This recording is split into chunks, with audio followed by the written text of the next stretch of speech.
This episode of the ZuLoo Poodcast is sponsored by ZuLoo Inc., a benefit corporation dedicated to the goal of universal access to toilets, hygiene, clean water and sanitation through the power of social enterprise. Learn more at ZuLoo.com.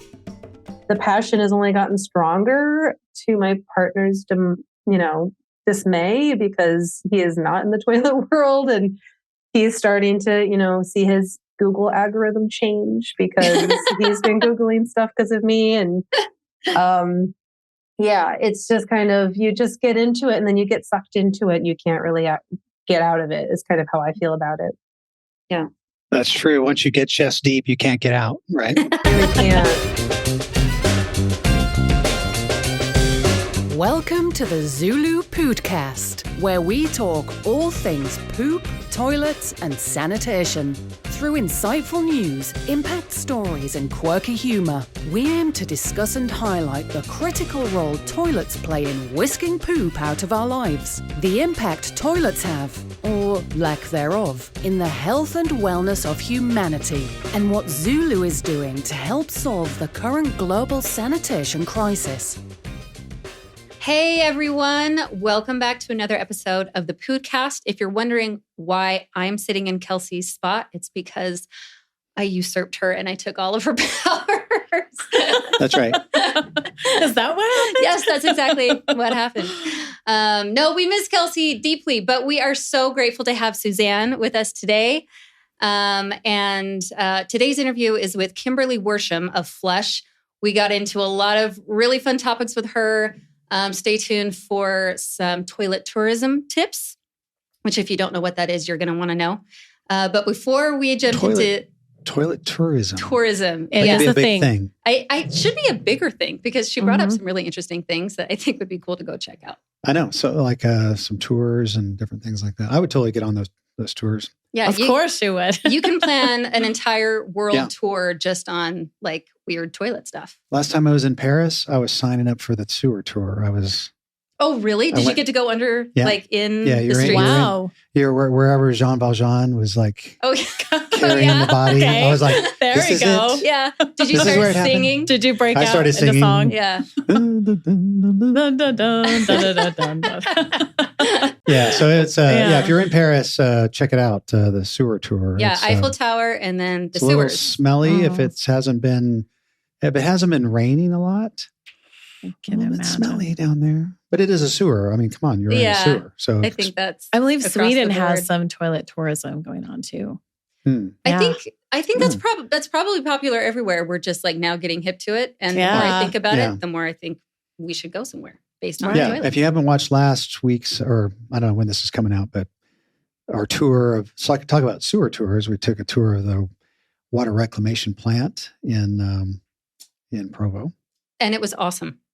Yeah. It wasn't too smelly. No, it wasn't. Well, there was one building. Yeah. One place. Oh, yeah, that's right. That one building. Yeah. But of all the buildings, rough. there was only one. And it was really educational.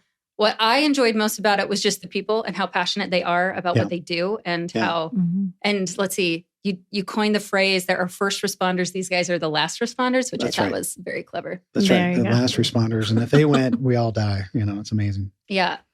Okay. So excited to jump into the interview with Kimberly. But first, as always, let's get into the poo news. Darren, what do you have for us? Yeah. So crazy amount of poo news. It's hard to choose sometimes. I know we all have a limited amount of time, but we could talk about this forever. We could go for hours on poo news. I mean, really, we could do a daily show. Maybe that's coming up. Oh. The daily Poodcast. Oh, wow. Oh boy. That's a full-time job. So I don't think we're there yet, but maybe. So poo news. What have you ever heard of this term, wild toileting? Toileting? Yeah. Toileting. Or toileting, like a verb? Yeah, toileting, like you're going toileting. I have not. This is new. Toileting is sort of British word. I feel like of course it's British. It's always British. These British have weird ways of speaking English, and toileting is the act of going to the restroom, toileting. But this is wild toileting. Okay. I feel like I might already be an expert at this, even though I don't know what it is. Yeah, it's a little bit of a problem. It's basically when people just are going out on the street. Okay, don't do Oh, that. wow. That's not what I thought it was. It sounds so fancy, especially in their know. accent. It sounds like it's gonna. But so Yeah. basically, it's just going That's on not the wild. That's like street. urban toileting. Yeah, public toileting or wild toileting is an antisocial version of wild swimming.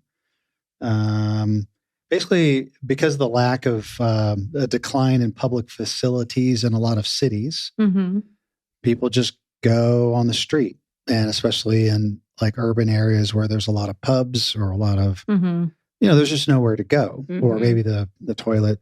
I know when they talked about Zimbabwe or different countries, it's an issue in a lot of big cities, and not just like we think of third world cities, but this is London, right?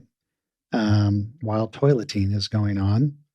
See, Which I would think seems to that meant be- like nature. I was thinking like maybe they're doing It that. sounds But way more romantic than what Yeah. it is. Yeah, it's like somebody's drank a lot of alcohol. Yeah, Right. I was going to say, is this primarily around the pubs? Like this seems like a drunken person's. right, and because of they've lack of public funding, a lot of public toilets have been closed and they haven't reopened them. Hmm.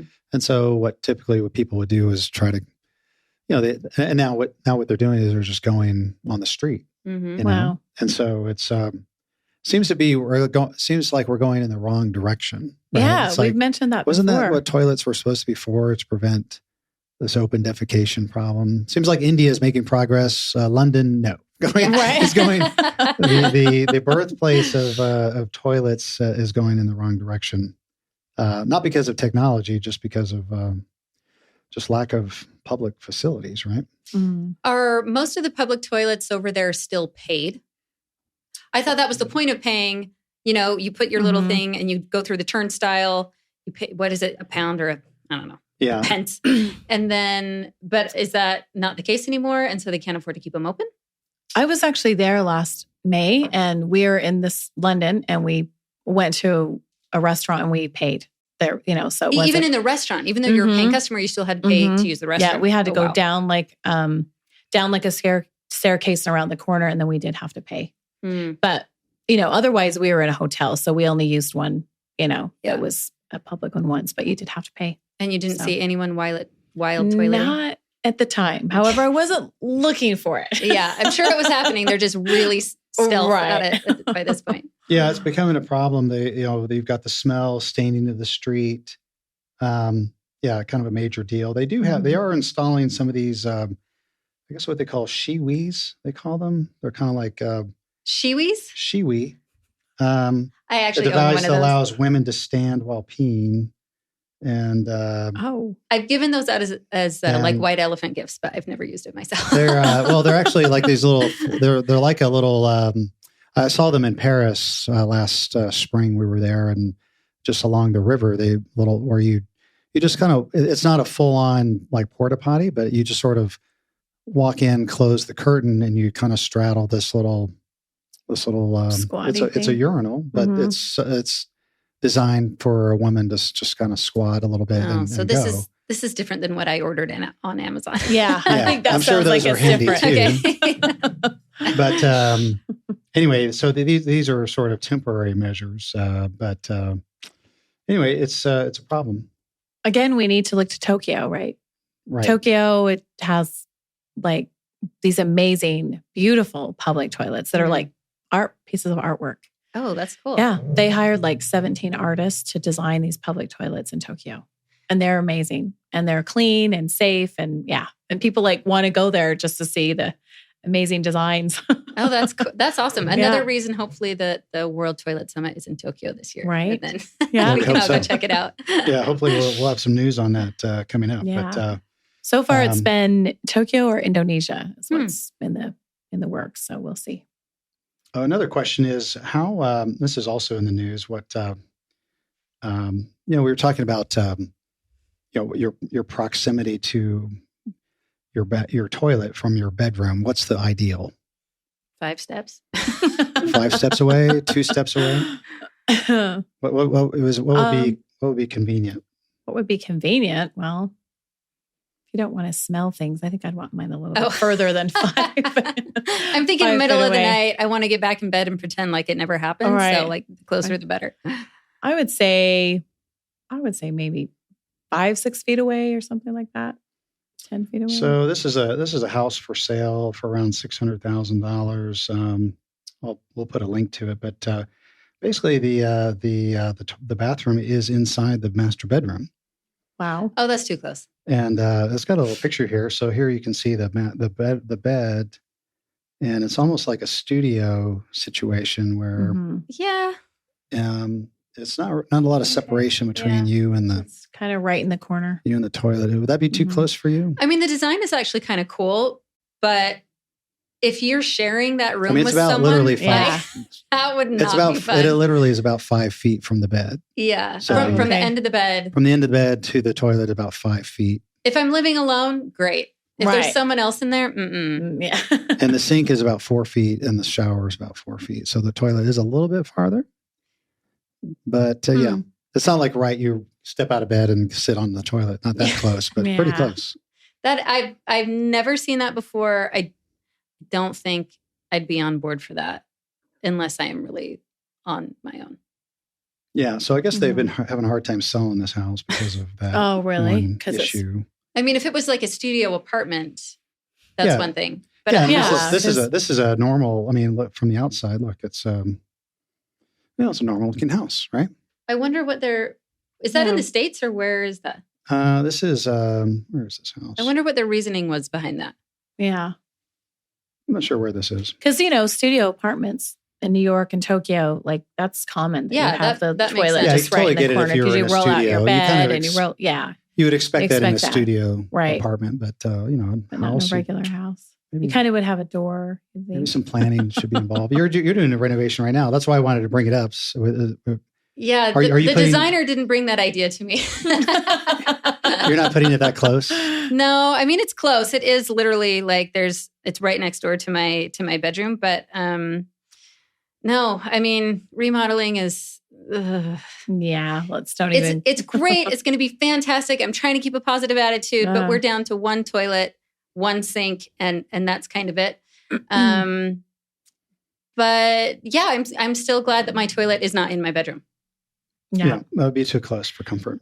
And I did notice a trend, I think kind of in the 80s, that a lot of the toilets, they actually have the toilet in a separate little area with a door. closed, Yeah, right? And yeah. so then the sink and the shower and everything, which I kind of like that because like it's just like the stink is just right there. It's concentrated into a very small space. So I've seen, I've noticed that trend. When I lived in Florida, like all the houses were designed like that. And I was like, that's great because it's just like the toilet was there in its own little closet, shut door. All the other, things in the bathroom were separate. So you could just keep it. Well, if anyone is looking for a house with maximum efficiency for sleeping and That's right. and toileting, Jared has a link. We'll check out the link. Make ZuLoo come to the ZuLoo marketplace. Yeah, Oh, that's there right. you go. That's right. You thought you would only be able to buy things like Pudo. Let's just like Pudo. it's Play-Doh. It's just brown Play-Doh. Okay. Don't get too excited. Don't get too Is it freaked out about scented? it. freaked out. No, it's not. It's not. Okay, it smells good. like Play-Doh. It's not. It'd be awesome But if it smelled like root beer. It's just brown. So they call it Pudo, whatever. But But now they can Anyway. also buy real estate. yeah, you can also come and buy some. Maybe buy a house. So you can test it out. I'm good. You don't want to test that? Nope, I really don't. That was like when It's we just, went to Hull Labs yeah, and they it's had just the Play-Doh. fake poop Just for us to Play-Doh. touch. Yeah. Anyway. Anyway. Just a few things like you could find on the ZuLoo marketplace. Check it out. Oh, are we selling this on there? We hope to. We have We not hope to yet. get a but, link. Oh, that's By the awesome. time this airs, probably. So Okay. Anyway. All right. Yeah. So Kimberly, super awesome. We're excited to tune into her interview that we had last week. And actually, FLUSH does stand for something. It's Facilitated Learning for Universal Sanitation and Hygiene. okay. Say that 10 times fast. Just repeat what he Facilitated said. Learning Rewind for it. Universal Hygiene and... Oh, I already blew it. Yeah. Yeah, That's FLUSH it. for short, to just say Right. FLUSH. Stick with flush. Yeah. We can say that. It's familiar. And their website is flushwash.org. And making sanitation superheroes better by data-driven stories for water and sanitation. So, yeah, Kimberly is a superhero. We're super glad to have her on the show. Yeah, she was really fun to chat with. And we got into some topics that I think you're really going to enjoy. So without further ado, let's get into Kimberly. Hey everyone, welcome to another episode of the ZuLoo Poodcast. We are very excited to talk to our guest today, Kimberly Worsham. And we've got lots of interesting questions for her. She is an expert in all things sanitation. Was going over her website last night and found some really cool things that I'm excited to dig into. And so, yeah, Kimberly, welcome. We're excited to have you. Thank you. I'm excited to be here. So, Kim, tell us about WASH. Tell us about your organization. I was going to say, well, all of WASH. Wash. Yes. Happy to. It's Flush. Flush Wash is just the URL that we were able to get without paying $3,000. So Flush is our little consulting company, and we're really focused on helping water and sanitation in particular, do a better job telling its story. And by that, I mean making sure that we're able to help community members understand how their sanitation systems work by giving them clear stories and messages that they can get behind, helping people who are providing services understand what they're doing and why and how to share that with different kinds of people. And basically just trying to get us a lot better at talking about shit because we're not. So that's kind of our main jam. And we do that in a couple different ways. We do consulting services. We offer professional training programs now. And we also have these entertaining educational events for the public that people seem to keep coming to. So we keep doing them. Nice. Are these the edutainment things that I saw on your website? Yeah, exactly. Okay, I thought that was really clever. You might be retiring the term. Yeah, no one's understood it. So I think it's clever. My marketing friends, because I have a marketing background. So my marketing friends are like, that's clever. And then everyone else is like, what? So we might just be calling it fun education. I got it. I knew it was a mix of, education and entertainment. I thought it was good. Yeah, thank you. Well, that's you're speaking our language. Yeah. Yeah, we hope the Poodcast is somewhat educational, somewhat entertaining, somewhere in that vein, right? Not too offensive, right? I don't think we always hit the mark, but we try. So do you mind, Kim, if I ask, I was reading your bio last night and it said that you were checking out facilities at a very young age. And I was curious what exactly you meant by that. And how did that lead into what you're doing now? Yeah. Oh, the journey is long. So I was a kid with gastrointestinal diseases. The wazoo still have them. And so I was always in need of a toilet. And I spent a lot of time in the toilet as a little kid. And it was one of these things where, my family would want to go out to a restaurant and they'd want to go sit down. And I was not comfortable at a restaurant if I didn't understand the surroundings of the place I was going to be in soon after eating. So basically, I would make my family wait for me to go check the toilets to make sure that they were acceptable, that I felt comfortable. I could be there for a long time before we sat down to eat. So my parents started calling me the toilet, it was the toilet code inspector or something like that. I had my own personal code. And, it's kind of, I always grew into having toilet issues, having to need a toilet all the time. When I was in college, I was struggling to figure out what was my thing. I went to business school. That wasn't it. And then I went to get a master's in public administration and was thinking, what is the thing? And I got rolled into a project about water and sanitation in a class. And basically it was like the clouds opened up and the angels started to sing. And I was like, this is it. I've never known that this is what I'm here for. And then I told my parents, and they were like, yeah, that tracks. That tracks pretty long now. So it was one of those things where no one was surprised except for me, I guess, once I got to it. And once I got into it and I realized that I could literally read a book about toilets and sanitation while eating and have no qualms with it. And watching other people, I lived in New York at the time, other people in New York just kind of watching me ugh, while I'm in restaurants, eating my food and reading something called like Shit Matters or whatever. I was like, I've nailed it. I figured it out. This is my jam, and I'm going to really lean in hard, and I'm going to be that toilet person. It's going to get really, chest deep into the toilet world. So I did. Here we are. Was it what exactly about it sparked your passion? Was it that it's such a crisis, a global crisis, and so many people don't have access to it? Or was it something else? It was a little bit of a couple things. So one of the things was, when I started working in development in my undergrad or grad, I don't remember when. It's been a while. When I was in school and I was learning about international development and I was doing this work and I was going to other countries and I need a toilet all the time and I couldn't always find one. And then I was going, oh my God, imagine like there are people out there certainly here like me with GI issues that just don't have access to a toilet. Mm-hmm. So it was a little bit of that. And then on the other hand, while I was this young, excited, enthusiastic 20-year-old, early 20s, I was interested in a lot of things like women's rights, education. I was even interested in, economic development. And I didn't know where to lay in my hat because it was one of those things where I couldn't choose. I was just like, I don't know, like which one's the most important thing. Then I don't know if I want to be here either. And when I found sanitation and it became clear while I was learning about it, how everything starts there. You can't have clean water without good toilets. You can't have access to education without toilets. You can't have people giving women free access to living their lives in the public world without toilets. So it just kind of, for me, seemed like the center of the universe in a lot of ways. We're like almost like step zero before you can get to step one. And it's so essential. And I think for me, it was also this part of, me being like, this is fascinating. And no one's talking.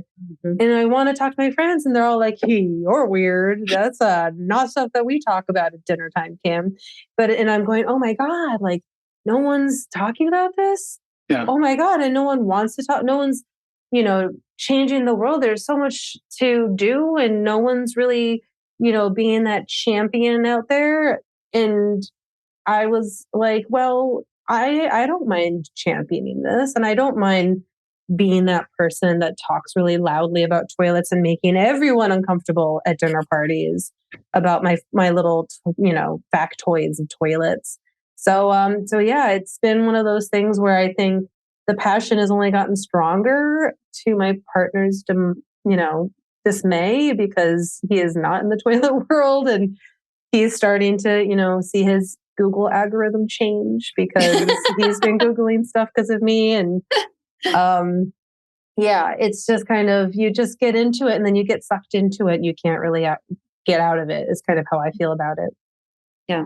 That's true. Once you get chest deep, you can't get out, right? Really can't. In fact, you're likely going to drown. And so we got to always maintain, how do we not drown in it? I'm still trying to figure that out, I think. That's awesome. Well, yeah, I remember your experience reminds me of being in college. And I was wondering, you mean, you're eating with your roommates and they're like, are you guys the only ones that don't get up halfway during the meal and go to the bathroom? That's like a common thing for me. I was just like, I thought that's just a normal thing, right? So it was, I totally relate. Mm-hmm. And it made dating in New York City very weird too, because we would be like, on these dates when I was in my 20s and suddenly I'd be like, and we're going to change course and we're going to find the closest bathroom now. That was before they had the apps that showed you all the public restrooms. Yeah. And so it was just a crazy hunt. Yeah. This was in the time where like I didn't have a smartphone yet. So It was like, I knew where I could go. And that was the other thing too, is like, I'm a white girl. So like I knew I could go somewhere and I could pull my strings right to get in to use a toilet if I needed it. Yeah. And I had friends in the city who did not have that luxury, who got turned away, even though I'd go in and be like, hi, like, hello, really need it. Because, it's that time of the month. And then say no more over there. Don't tell anyone I sent you back there. Mm-hmm. Where, again, friends and colleagues I had didn't have that ability. Yeah. And I've heard that's become an issue, especially in large cities like New York, becoming especially like public restrooms Not just because of COVID, but just generally across the board, a lot of public restrooms being closed. And what was the statistic, Jocelyn? I think we covered it. It was like, I want to say like one public restroom per, it was some crazy number, like per 10,000 or some one public restroom per like 100,000 people, something like that. It was that where it was actually still open in cities like New York and other places, just because of, like city budgets or, different priorities, or a lot of times, the government would kind of offload responsibility. Oh, there's a Starbucks on the corner, so they're going to be the restroom for the city block, and that's not always the case, Well, in the U.S., it hasn't been the case here either. I mean, that started in the 70s. We had a lot of public toilet options until the 70s, when they banned they made paid public toilets illegal, and so that's when you start seeing all of a sudden all the toilets disappeared. And so it's like this interesting thing where like capitalism's kind of gotten in the way of us being able to do basic human bodily functions in public. So, well, womp, womp. As you were describing, this is such a basic need that we all have every day, multiple times a day, and yet no one wants to talk about it. And so it makes people uncomfortable or whatever. But I was trying to think back to, I don't know, 7th grade when I learned Maslow's hierarchy of needs. I've never considered this as one of those. Maybe they categorize it under shelter, but it is so, I'm thinking of it as a woman and as a mom. We just got back from a road trip. Like the need to find a bathroom when there's a 200-mile stretch of nothing. It's like, okay, girls, we are learning to go on the side of the road. I'm going to teach you how to do it without freezing and without, exposing yourself to anyone. But it's, you don't miss it until you need it and you don't have it. And, to your experience of being in other countries, needing it immediately and not being able to access it. And that is some people's everyday experience. It's really, really hard to wrap our minds around, I think, here, where we are privileged with. Maybe in New York, it's harder than in some places, but still, compared to many countries, we're very, very lucky. So what are you is your audience mostly international, or are you working with people in the States to educate them on how it all works? Yeah, it's a good question, because I keep thinking that my answer is correct, and then I get audience members that are not that audience. So originally I built a lot of my public classes to really be for my friends, urban, educated millennial folk who were interested in nerdy learning for fun. And it's really been a lot more, like I've had people in Singapore, in Kenya, in Cambodia take my class. I've had a Bangladesh person who stayed up until 2 a.m. to take one of my classes for fun. And I think there's just a need. And I think, it's interesting to also see how I need to reframe the history and the story based on where I'm talking. Is it a recorded class? Is it a recording, or do you do it live? Right now, it's class. live. Okay. Yeah, okay. It's fun, and I'm a performer. I grew up in the theater, so I know how to zhuzh it up a little bit. Yeah. So it's always interesting to see what people are saying or how they're responding to stuff in different classes, based on where they lived and what kind of upbringing they had. And especially, I definitely am trying to focus a lot on the US, because in a lot of countries, this is being tackled by media. India's got a very loud, media talking about toilets, right? I go to other countries where it's just not so hard to talk about toilets as it is here, where we've kind of got that puritanical mindset in some ways that is really bringing us down. So I do a lot of stuff in the US trying to educate people about toilets. And it's interesting, and I joke about it, but I kind of feel like the confessor, because as soon as I introduce myself in the US as a toilet expert, the floodgates of questions and confessions that I get from people at meetings and events that have nothing to do with toilets. Or they're like, oh, thank God there's someone here. I've always wanted to ask this. And I've gotten that a lot. I've gotten a lot of very weird questions that I have to always share. I'm not a medical professional. but you might want to see one about that. That happens a lot. Or I'll get, really important questions that like I actually have to think about and go, you know what? It's not something I've ever had to answer before, but that's an excellent question. And then I bring it to colleagues who work in water and sanitation and other places, and they're like, that's a great question. I'm like, I know, we should really learn how to talk about that more. So for me, talking in the US and learning how people think and ask questions about toilets and how it changes based on where you are in the States, outside of the States, I think it's just fascinating. And also because I get to learn what needs to happen in water and sanitation communications because the people are teaching me while they're asking questions. Mm-hmm. And they don't even realize it. They'll ask these questions where they're like, this might be a dumb question, but, and usually it's one of those things I've had to explain in classes where I'll just go, what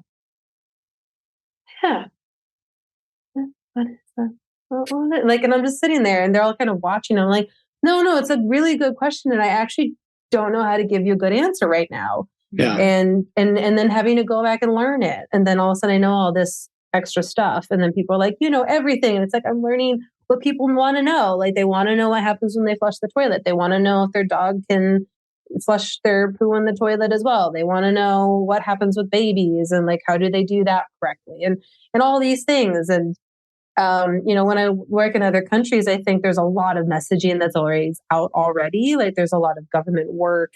When I've gone to Ghana and Kenya, like the governments are putting messaging out all over the place about toilets and talking about best behaviors. We don't have that in the US, right? Like people don't have that champion in the US. Maybe Kamala Harris might be it. We're not sure yet. But like, we don't really have someone who's out there being like, yo, don't shit on the side of the road. Just a start. Like, we don't have that. So right now I'm being that where I'm like, yeah, no, you definitely shouldn't shit on the side of the road. Like if you need to dig a hole and having those conversations, because people kind of, I think in the US especially, we've kind of lost our why for toilets. Like they've been around for a while. They've kind of become part of the zeitgeist. We don't talk about them. So we've lost the understanding of how it works and why it works. So then people will do things that in the water and sanitation world, we're like, no, but because they don't have any frame of reference to understand why that's a bad thing. Right. They're like, was that wrong? Should I not have done that? Right. Is that kind of thing frowned upon? I had a family member a couple years ago send me a picture of them, like they were building a place and they like had put a trash bag in their toilet. And I was just like, why is there a trash bag in your toilet? And they're like, oh, we don't have the water connected yet. And I was like, okay, what happens when the bag is full? And they were like, oh, we're just going to put it outside. And I was like,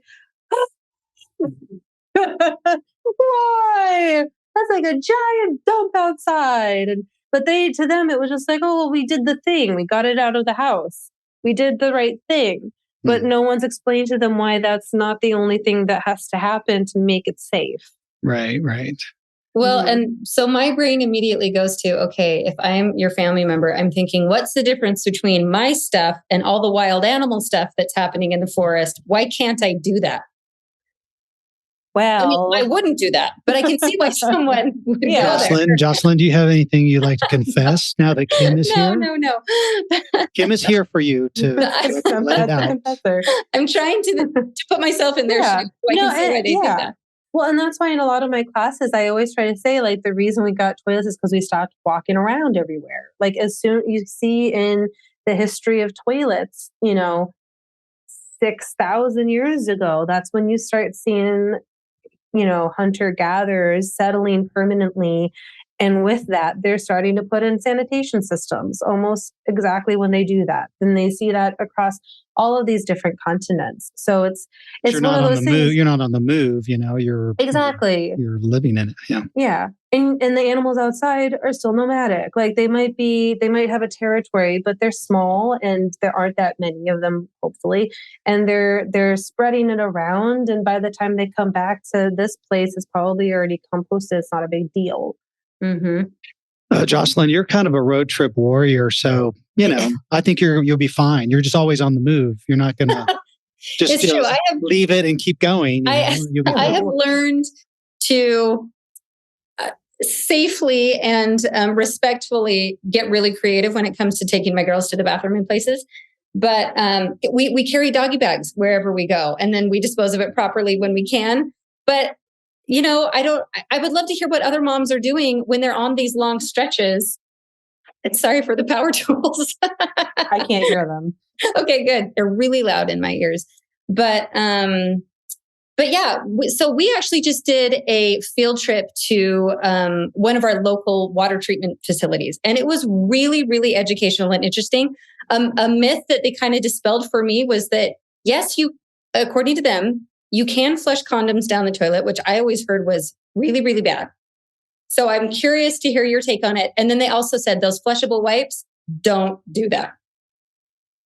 So I want to know why they think the condoms can be flushed. Because here's the thing, is when it comes to how our systems work, how we've built wastewater systems to work, right? It is we're moving the water, and the purpose of the system is to take everything out of the water. That is the goal of a wastewater treatment plant.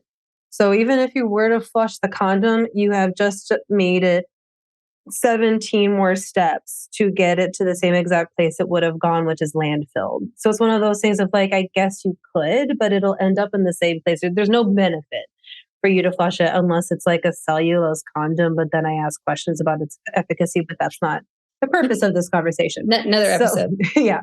So there's that. And then when we think about the piping, and this is where the wet wipe story stuff comes in, right?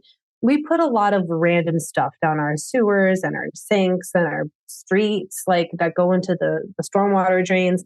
And the problem is our sewer systems, first of all, they're all old. So like all of our systems in the US were built in the late 1800s, early 1900s. So they're like 100 years old plus. They're all nearing their age out period, which is why we're starting to talk about infrastructure bills, because things are getting old and they're breaking down, because pipes are things that break down. So when we start putting things down the toilet or down the sink, like oils or grease or fats, all of a sudden you start seeing that stuff accumulating, right? They start accumulating and wearing down the system. And then when you have things that are really bulky, like wet wipes, which are not meant to break down in water, right? They're supposed to be wet, so they're not going to break down like toilet paper. They're a binding agent, right? They're supposed to be absorbent, so they will take on more stuff. And then they latch onto these fat clumps. They're going to start slapping themselves onto the side of sewers and start closing up the sewer, kind of like an artery closes up in a heart and you get a heart attack. It's the same thing. Like cholesterol buildup, right? Exactly. Yeah. So then once you get that going, all of a sudden you'll have sewer backups in houses, or sewer out backups, or like spills in natural areas, because the sewers are pipes and they just can't, if you can't move, they're going to find a way to move. And it's just going to be in a place you don't want it to go.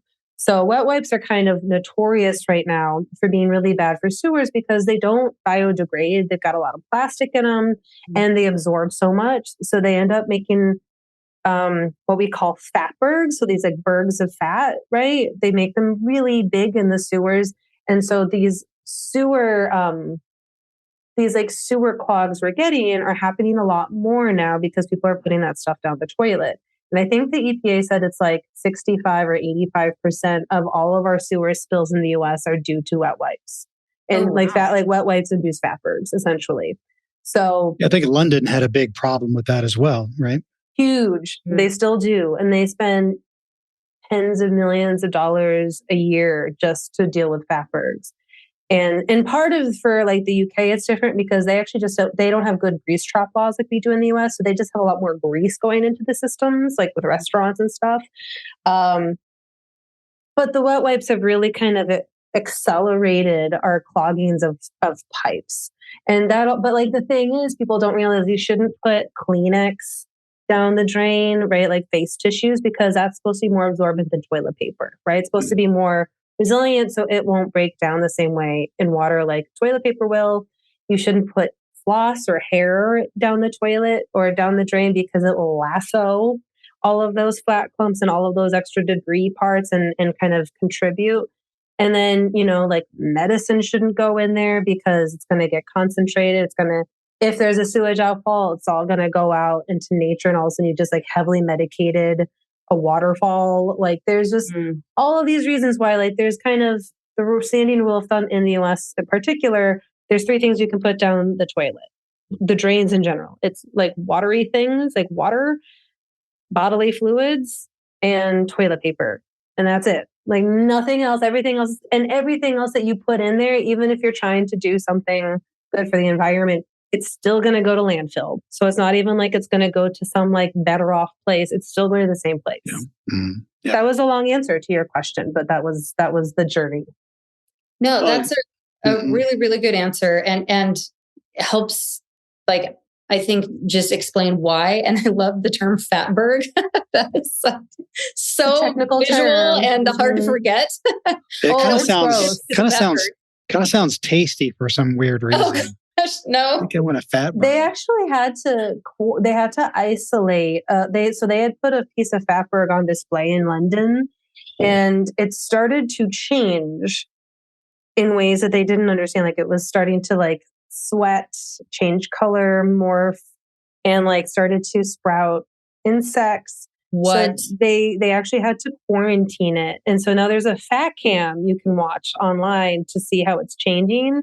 But like the problem with these fatbergs too is like it's not just fat, like people who are putting drugs down the toilet, right? Or people who are putting like diapers or tampons, like that's all part of it. So it's so heterogeneous.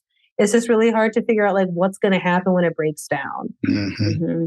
We don't know. Yeah, I think at least when we did the wastewater treatment plant, and we have a podcast coming out, I think probably in a few weeks we cover. I think the people there they were kind of. I think they were kind of like sending the message, we don't want this stuff, but they were also kind of halfway proud that they were able to handle it still, right? And but yeah, some crazy stuff.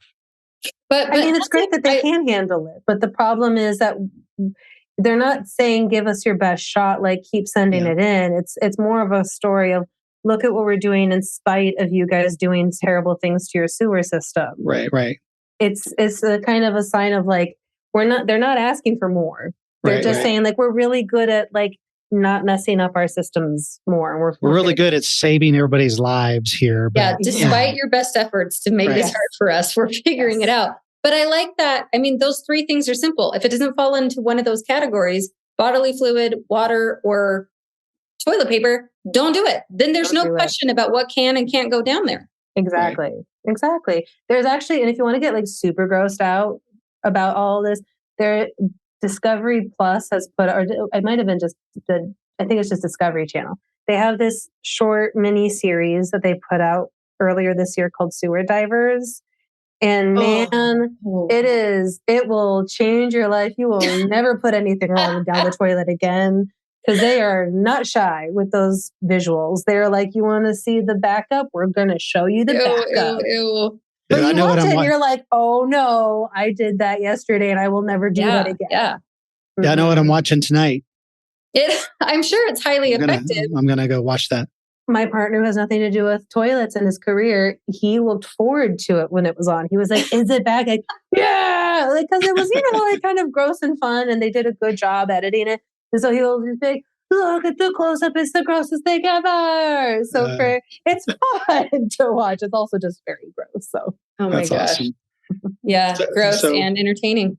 So Kim, in your travels around the world, what's been your most interesting or challenging or most memorable toilet experience or maybe you've observed around the world? If you or something you wouldn't mind sharing. No, I'm trying to think of where to start. Like all of the places I've gotten amoebic dysentery, we can just take those off. I got dysentery in several countries, so we don't have to talk about those. I think my favorite one was actually really early on when I just started, because I think it hadn't fully hit me how the term toilet looks different everywhere, right? And I was in India and I was doing this research and I was out in the bush. Like we were not very much anywhere. And we were at this restaurant and I had to go to the bathroom. And the restaurant guy was just like, okay, madam. And so he takes me like through 3 kitchens. I don't know whose kitchens they were, but we went through a bunch of kitchens, took me outside, and there's this shed. And he opens it and it's just 2 bricks standing next to each other and a hole behind the bricks in like the side of the wall. Wow. And he gives me a flashlight and he's like, and I was just like, is this safe? He's like, oh, don't worry, madam. I will stand right here waiting for you. So if you cry, I know you need help. Oh. And I had you had to put your feet on the bricks and you had to squat and hope that whatever you were doing was going to go into that little hole. And I think, for some people, that's the best that they got.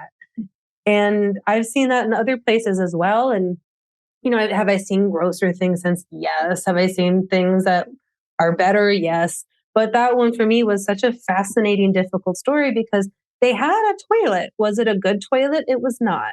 Was it probably keeping them safe? Probably not. But that's what they had. And so there's this challenge I think people don't realize who don't work in it. And even people who work in it sometimes, they don't realize that even building a toilet isn't enough. Mm-hmm. And it's not always going to be about like, how do we finance the infrastructure or all of that? But a lot of it is like, how do we just get people the right stuff? But then it's also, how do we explain to people that they did a good effort? That was right. You've done your best. And we're actually going to just try to make your life a little better instead of it being like, you did it wrong. It was wrong. And now we have to go fix it. And, the fact that they had something and they could be like, yes, we're going to bring you to the toilet, even if we have to go through 3 different restaurants to get there, but we're going to give it to you. Because I think there's this also, people want to make other people feel comfortable. And I think the challenge that makes it so hard for me is that like a lot of people don't know how to make themselves comfortable and like in a societal way sometimes. So like they get what they can and it works for them. But then when we think technically, it's like we can do so much better to make you more comfortable. But there's fear and there's questions about culture and how do we make sure we don't piss off our gods and all of that. And that part to me, the fact that toilets are this cultural phenomenon that I think we just don't talk about it enough, that like they are so deeply ingrained into our cultures. I think we think of them as very technical, but like how we interact with each other related to toilets is deeply cultural. And you can see that in like the history of toilets. And I talk about that a lot. Mm-hmm. But it's just that challenge, getting people to understand how tied it is like one of the biggest parts because people just think it's a thing that you build and then they use it and that's it. And it's not, it's more than that. Mm-hmm. Mm-hmm. Well, sorry, go ahead. Oh, go ahead.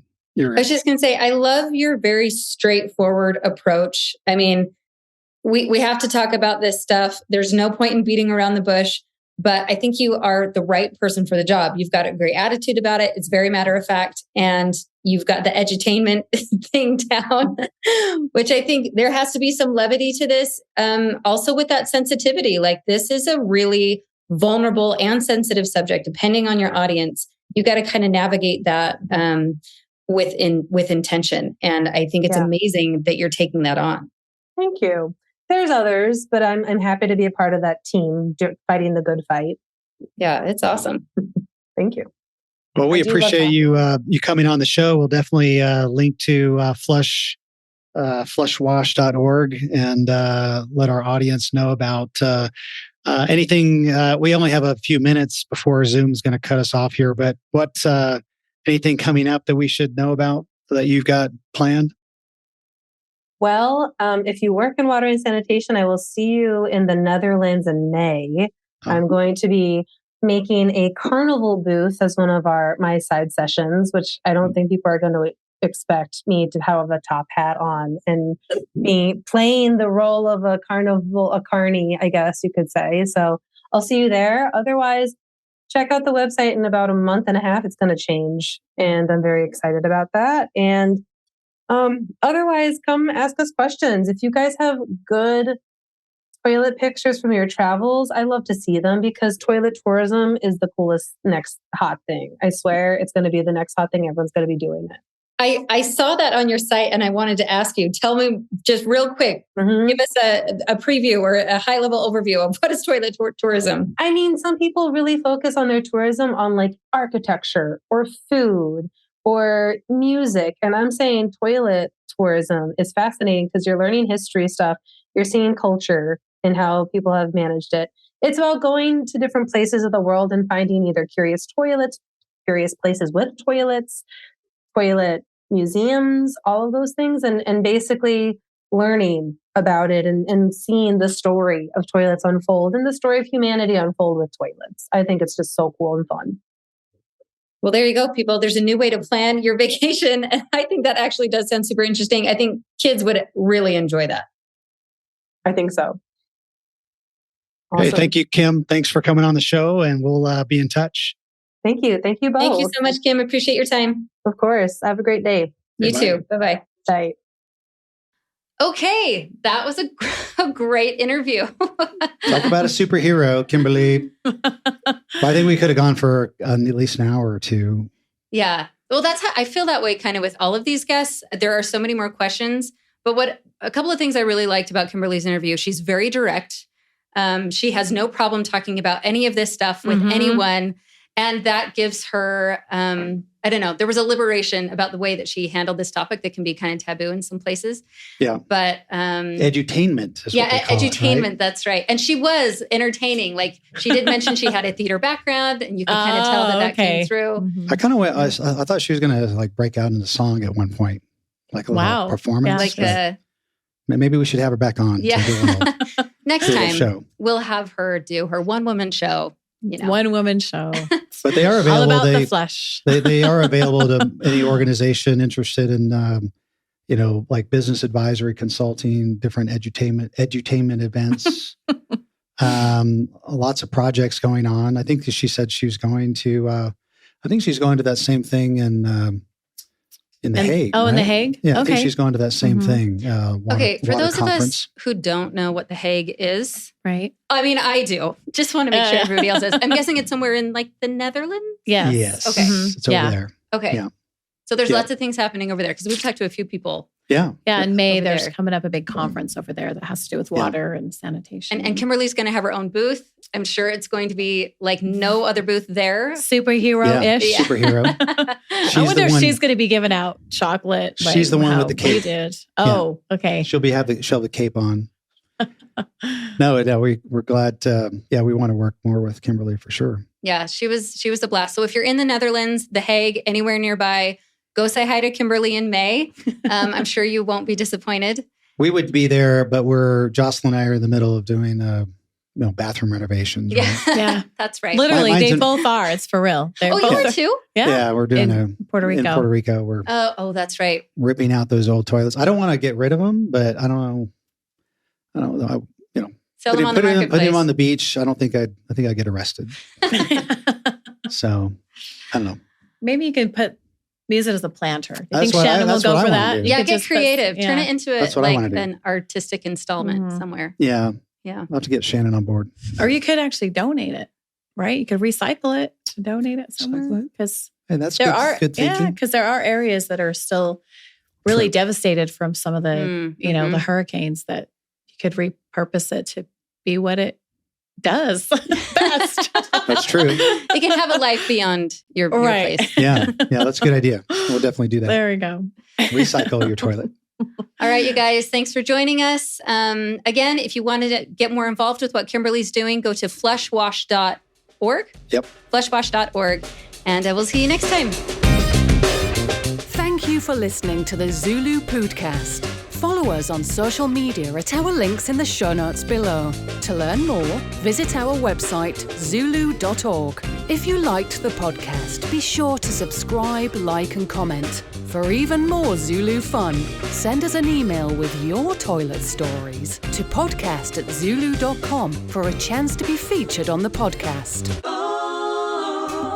This episode of the ZuLoo Poodcast is sponsored by ZuLoo Inc., a benefit corporation dedicated to the goal of universal access to toilets, hygiene, clean water and sanitation through the power of social enterprise. Learn more at ZuLoo.com.